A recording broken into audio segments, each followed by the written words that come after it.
KPA were actually infected with the virus. How has this changed the business or the environment around the port? We have set up, as advised by the County Health Department and our own Port Health Department, measures in terms of maintaining hygiene.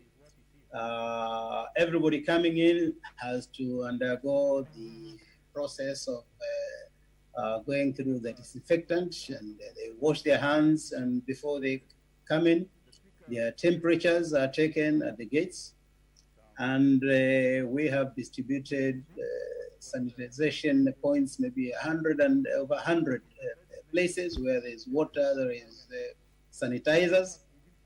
And then before you go to the offices, we also have a system that will, you walk under it, then it sends the mist to cleaning up. So generally, it's been very safe, and only yesterday we received a donation of equipment from one of the shipping companies, and that is, we received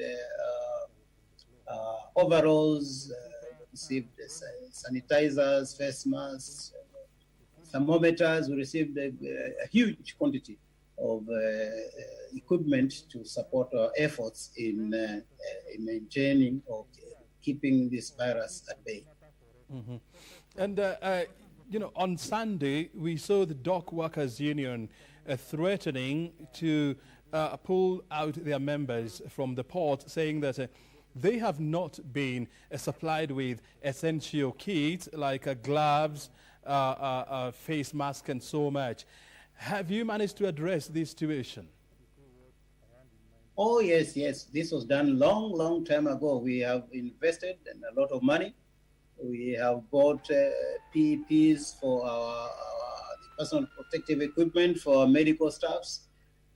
Everybody boarding the vessels has to wear protective equipment. We have face masks. And as I say, we have received a huge donation of equipment. Yesterday, I was personally there to receive those, and some more en route by some of the shipping companies. Mm-hmm. Let's talk about you know, management issues at the port. For almost 2 months now, the port has been operating without a substantive CEO following the resignation of our former managing director, architect Daniel Manduku. He resigned at a time when the crisis of coronavirus was picking up. As a board, what measures did you or have you managed to put in place to ensure that, you know, even without a substantive captain, the port is steered in the right direction? First, in terms of the measures we are taking to combat the pandemic, we had set a special dedicated crisis management team, which was led by a senior officer. And this team included the union members, and therefore they all had a say. And they met on a very regular basis, and they are the ones who have been charged with the responsibility of developing measures and strategies to keep the port free. We, of course, have an acting MD. He's a competent, old, very safe pair of hands. Has been in the port over 38 years. So he has been running the show in terms of carrying out the same responsibilities that the former MD did. So there's no gap at all. There's no gap. Mm-hmm. And I mean, if you were to go back to the last 5 CEOs who have steered the port, I mean, each one of them has left in a trail of scandals, and none of them completed their term. Since you joined Kenya Port Authority, what actually is the problem? Or is the problem the port, or is the problem the people who are recruited to become managing directors? The port is a very complex institution. It has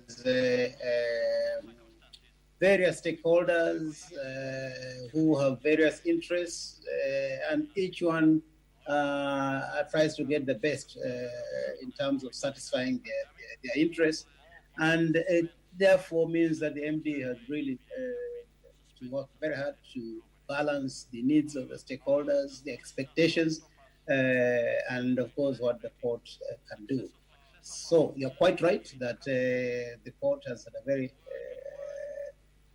interesting change of MDs, not lasting for more than 2 years on average. It's unfortunate, but we hope that this time this situation will be different. Mm-hmm. If you ask any corporate chief, they will tell you that, there is beauty in continuity in terms of management. And when you have a situation whereby in a span of 10 years, you have a turnover of CEOs of almost 5 chief executive officers, that is absolutely bad, for continuity of business.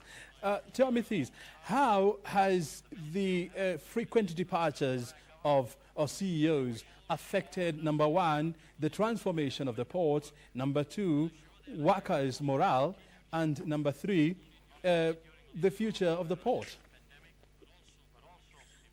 Right. First, let me just make it quite clear now that the port operations themselves are very easy to run. I mean, a port, you have been to ports where they are completely run by machines, where there's nobody. All the processes are done by machines. So the actual process of loading, offloading, conveying, it's a more of a mechanical process. And therefore, we have a very competent team of staff who can carry out those duties without any desire to have a leader behind their back. They know what to do. They are qualified people. So that side of operations is working very well. The MD's role, as I say, is more of the strategic nature, providing strategic guidance, plans, and policies, and managing, as I say, the external stakeholders. And therefore, we have not suffered that much in terms of the performance of the port. The morale of the workers, I think they appreciate that this has been going on. It's part of the expectation that, yes, the Port of Mombasa, the post of the MD is a very hot seat, and therefore it has challenges. And we hope that in the future, this will be more managed and handled such that we can have very stable leadership at the top. Mm-hmm. I mean, it's proper to say that, the Port of Mombasa is a very critical asset, not only here in Kenya, but in the whole of the East African region. And it handles, billions worth of business, every year. And so you're likely to see a lot of, political interference or outside interference, from different quarters. So as the chair of the board, what measures have you put in place to, number one, safeguard the interest of the port from political interference, and number two, safeguard the CEO that you're in the process of recruiting to ensure that they complete their term as it will be desired?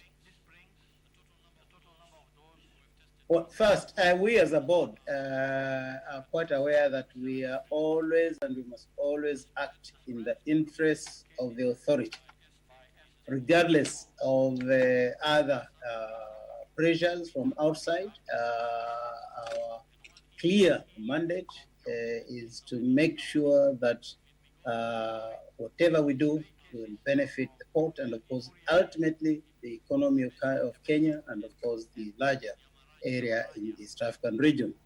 So, based on that, we attempt, and we are very conscious that there might be cases where there will be external pressures from some of our stakeholders, but we are using the current manuals to indicate who can do what in the port. There's certain things that outsiders cannot interfere with, and we appreciate that the port has to work well with its stakeholders, the suppliers, users of the port, and we balance that. But the aim is to make sure that we are always working in the best interests of the authority. Mm-hmm. And in terms of the recruitment process, how far are you, and when do you expect a substantive CEO to take charge? We have closed the applications, as you are aware, 24th of March, of April, and we are now in the process of long listing and then eventually short listing. And finally, depending on the situation in terms of the COVID pandemic, we then have the final face-to-face interviews, the final candidates. So it's a process that we cannot now really determine how long it will last because of the external environment that we're operating in at the moment. Mm-hmm. But I mean, it's not a process that can continue forever. Are you working within a certain time? Of course not. Of course not. Our target was to complete the process in 2 months, but as I say, a lot of it will depend on the external environment. We are, I say, carrying out the long listing, the short listing online. We have all the applications accessible to the board, and therefore we will be able to progress up to the stage where we now need to do face-to-face interviews. Mm-hmm.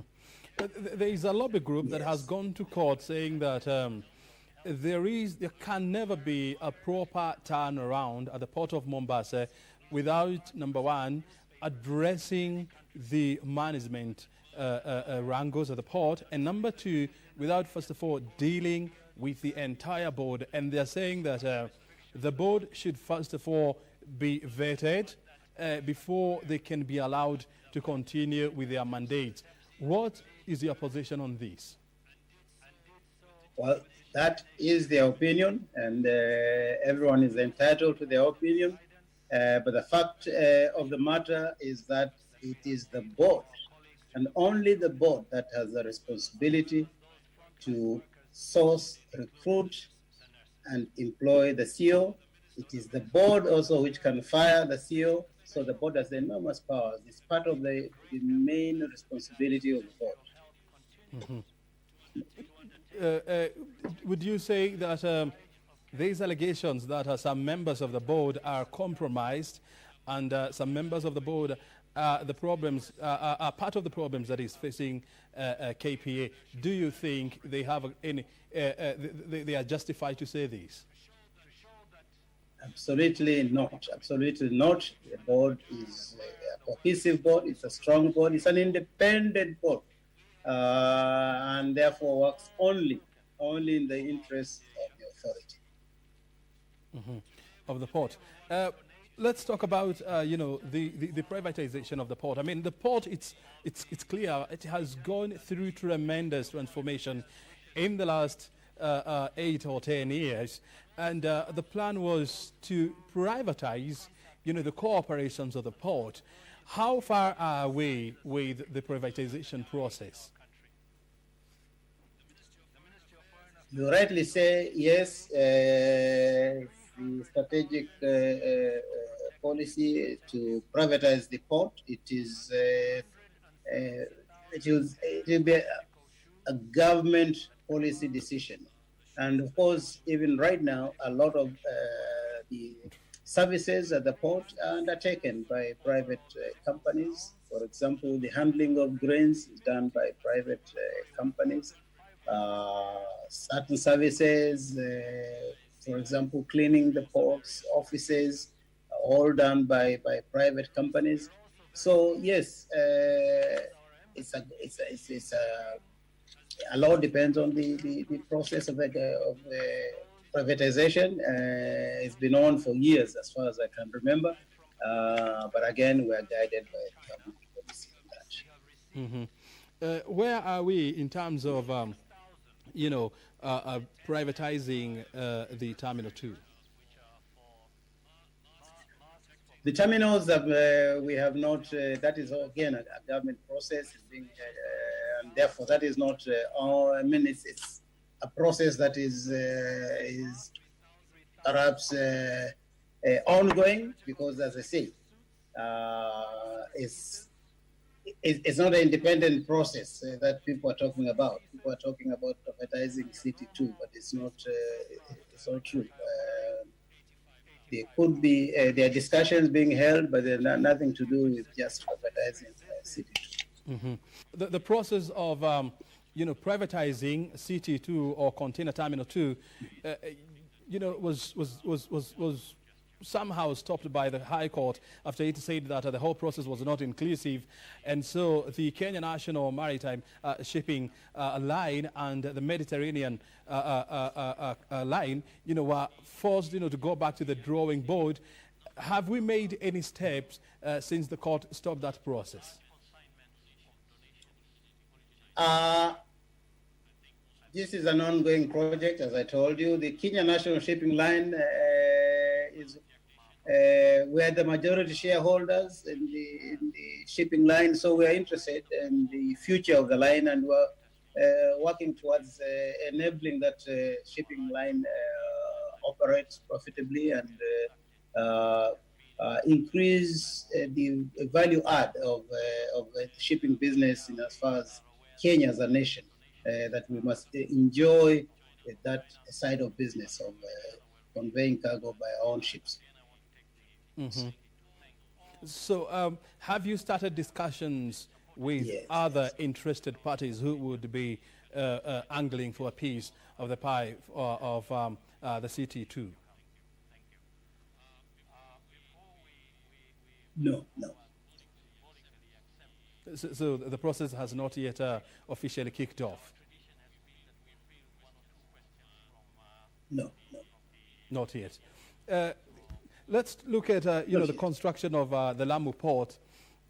We know that there has been delays because of, number one, the insecurities around that area, and number two, with the coronavirus pandemic, the 3 berths were supposed to have been completed by now. So where are we in terms of completion? Yes, you are right in that there was a slowdown because of the security issues and now the corona. But the first 3 berths are ready. It's only a question of equipping them, and we're ready to go. So the first 3 berths are ready now.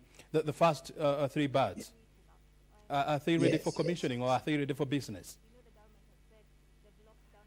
They're not ready for business because we have not equipped them with the necessary machinery to carry out the operations, but this is an ongoing process, and it can be done within a short time. We might have to transfer some of the equipment from Mombasa, so it's not a major issue. What percentage of completion are we at? Oh, in practical terms, it's completed. The berths are ready. In complete terms, they are ready.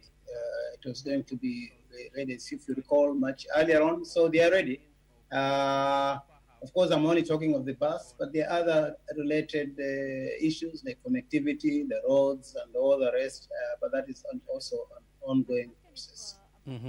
When are we likely to have the first ship, docking at the port of Lamu? Can't give you the timing, but we already have arrangements with certain shipping companies to come and use the port of Lamu short notice. So most of them would require at least 6 weeks notice before they can then schedule a ship to come to Lamu. So those are the type of timelines that we need to work with. Mm-hmm. And, you know, yes, the government has also come up with new directives that, you know, all truck drivers, you know, must go through COVID-19 testing before they are allowed into the country or before they are allowed into other regional countries. And this has somehow, you know, slowed down the evacuation of cargo. Are we seeing a pile-up of cargo at the inland container depot here in Nairobi? Not yet. The slowdown, there are a lot of trucks that are available for that business. The slowdown is not yet apparent. But as you know, since last Thursday, we have started sending cargo directly by train from Mombasa to Naivasha. Meaning, therefore, that all these trucks for the transit countries only need to come to Naivasha and collect their goods from there. Mm-hmm.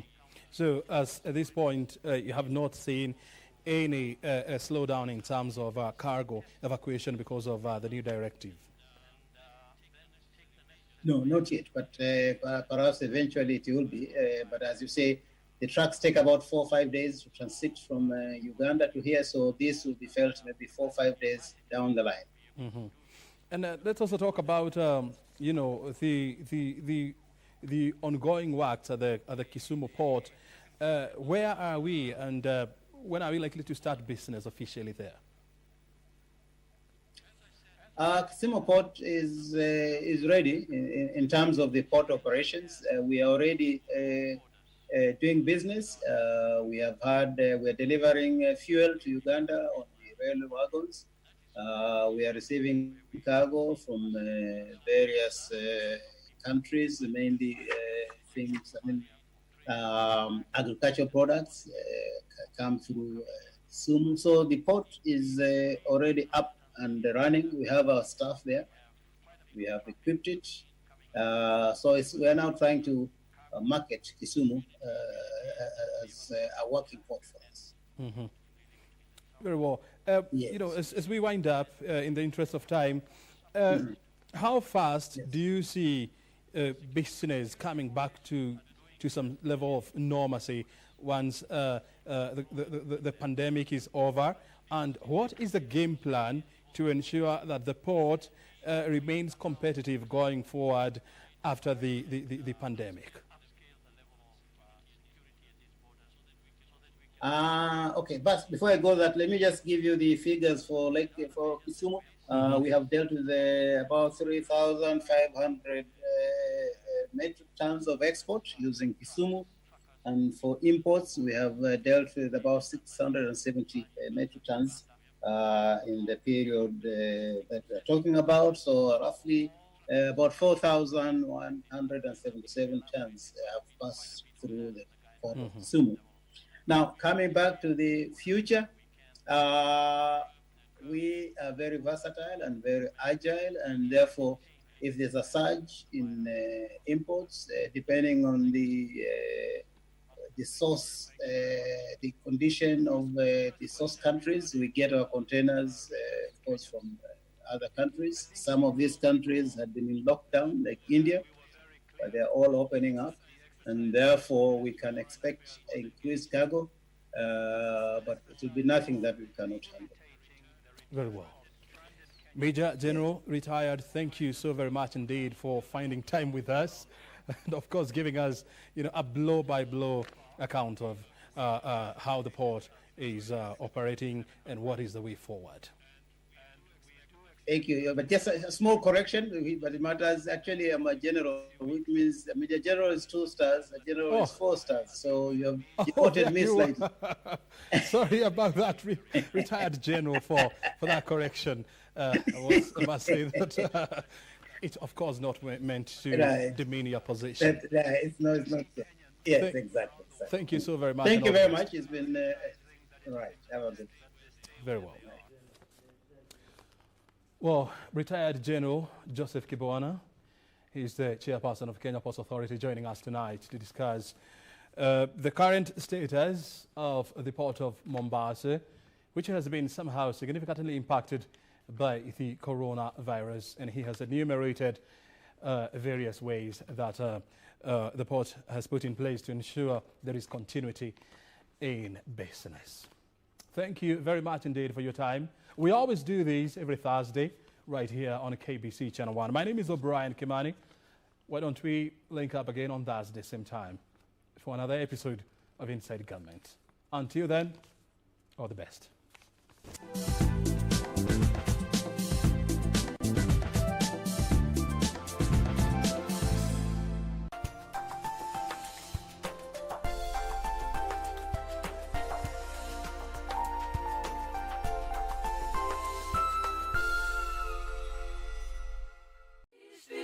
Fantasy, caught in a landslide.